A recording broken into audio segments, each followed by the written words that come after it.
ici, c'est une ancienne filature et c'est devenu en fait par la suite les entrepôts des nouvelles galeries. Depuis il y a un peu maintenant 4-5 ans, un promoteur a acheté l'ensemble, a éventré le bâtiment en son sein, en son milieu pour faire un atrium et il y a maintenant une 60aine d'appartements vendus en plateau brut. Donc l'idée c'était d'avoir vraiment un grand espace de réception, de vie lumineux et de retrouver un petit peu l'esprit des grands lofts new-yorkais. On a travaillé cet espace central où on a concentré vraiment toutes les pièces de vie, donc séjour, la salle à manger, la cuisine. Donc la cuisine, on l'a voulu vraiment très ouverte sur la grande pièce de réception, même presque carrément dans la circulation, pour que les gens n'hésitent pas à se balader dedans. Et le bar, d'ailleurs, est un lieu de convivialité très important. D'ailleurs, souvent, on a du mal à déplacer les gens vers la table de la salle à manger. Ici, on a travaillé un plan en béton brut, donc qui a été coulé sur place. Et puis dimensionné pour que des caissons assez standards puissent rentrer en dessous.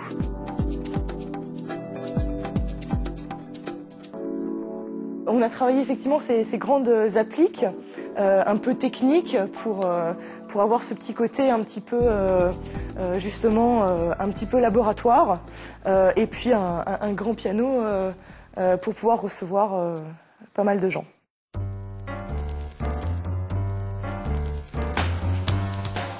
Le gros atout qui fait un petit peu l'ambiance de cet espace-là, c'est effectivement les murs en briques. Donc ils étaient un petit peu abîmés, puis un petit peu sales. Donc on a cherché à les sabler pour retrouver cet aspect un petit peu brut et puis raviver un petit peu la teinte. On a d'ailleurs intégré des luminaires au sol pour pouvoir faire un effet léché et les mettre un petit peu plus en valeur le soir. Et puis donc on trouvait sympa parce que ça se mariait assez bien avec les autres matériaux qu'on avait choisis, donc le verre et puis la tôle aluminium.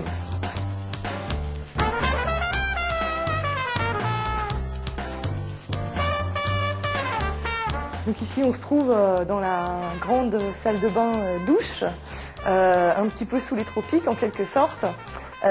Donc ici on a travaillé cette résine verte pour rajouter ce côté un petit peu forêt amazonienne, un peu gazon. Donc ça se déroule depuis la chambre jusqu'en bas.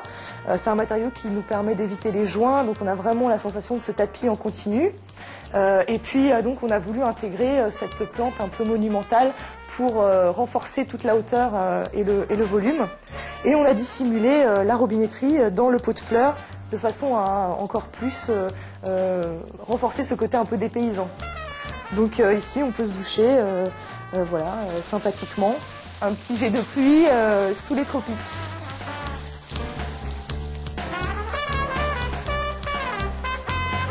Donc ici on monte à la chambre.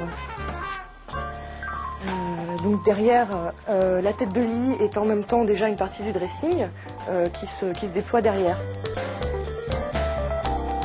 Le dressing est en plexiglas assez épais et des structures aluminium.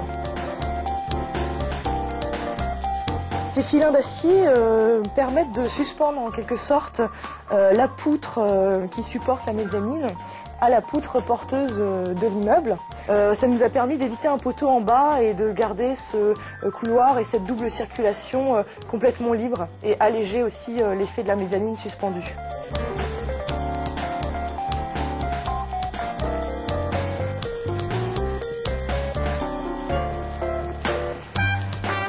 Donc ici on arrive dans l'espace le plus sombre de l'appartement. C'est vraiment ici où il y a le moins de lumière, on est loin de la façade. De cette contrainte, en fait, on a pris le parti de faire vraiment, d'exploiter ça à fond et de créer un petit home cinéma. Donc un salon beaucoup plus cosy, beaucoup plus bas sous plafond, où on s'assoit assez bas et puis on peut regarder des films.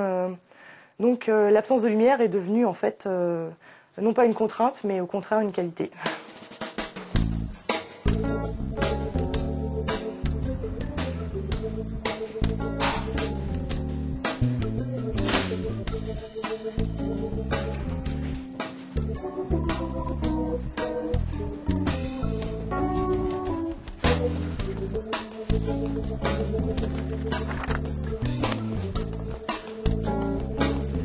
Ce qui est assez sympathique dans cet appartement, c'est aussi la vue qu'on peut avoir tout autour, ici sur la colline de Bon Secours et puis là sur la cathédrale de Rouen, donc c'est plutôt sympathique.